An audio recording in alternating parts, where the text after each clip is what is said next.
can't have you on my, I'm gonna have to wait till you jump down. Yes, I know.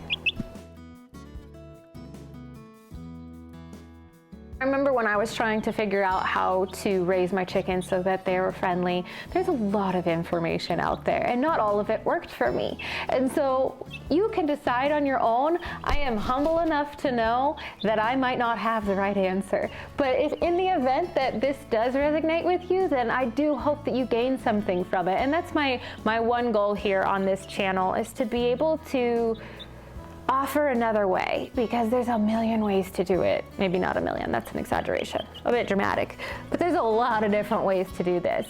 And so this is just the way that I have found, because I wanted chickens that came when they were called. I wanted chickens that were friendly. I wanted chickens that were gonna, you know, be my bud. I wanna kind of go over what you're going to do, how you're going to do it, but please know you're not going to pick these chicks up until they are ready, and that is the most important thing I can say to you. It is so tempting, especially with little kids around, to want to pick those chicks up right away, but if they're not comfortable with you yet, that's the scariest thing in the world for them. You've basically taken them away from their flock mates and the comfort of the brooder and all that to be in your arms alone, typically, and that's scary, and that's pretty scary. So I don't recommend holding them at all until they're ready. So I kind of wanted to go through that process with you. Now, the time you wait is kind of going to be up to observation. You want those chicks to have an established pecking order, and that can happen quickly or that can take a little while. So for my chicks, it happened very quickly.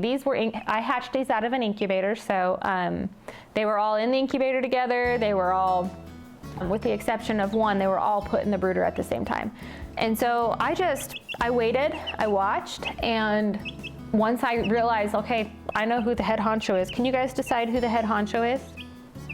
The one at the top of the pecking order, she or he is going to be the most in your face. And so I realized right away, this little fella right here was the top of the pecking order. And then day 2, I realized, you know, okay, now we're moving down the line. And by day 3, it was pretty apparent who was on the top and who was not. So after a hierarchy is established, after a pecking order has been established within your tiny little chick flock, you're going to, on the first day after that, you're going to just leave a plate of treats on the ground. Now, I chose whatever you're using, make sure it's very small because these chicks are not very big yet.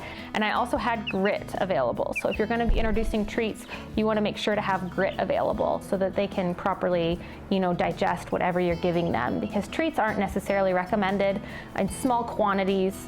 I think there's an exception. But that being said, you leave it on the floor of the brooder for an established amount of time, because you don't want to leave it there for them to free range on all day long. You want them to kind of, it's something that comes and goes.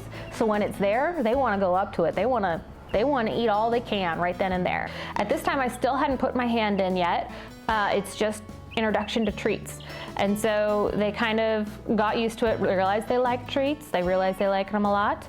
And so I just offered treats once a day. That's it. They don't need much more than that. You want them to be eating the feed that is provided from the store that has all the vitamins and minerals that the chick needs. I'm gonna go through that again.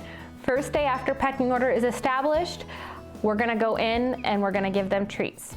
On day 2, we're gonna put treats down on the floor, but we're also gonna put our hand in there for them. So they're gonna see our hand at the treat and the treats at the same time. They're probably not gonna wanna go near the treats for a while, so you might have to be patient. They're just kind of getting acclimated to your hand at this point, that it's not scary, it's associated with treats, it's positive reinforcement. And then on day 3, you're going to put treats in your hand. So we're moving up the ladder here. You don't put the plate in anymore, you just put the treats in your hand.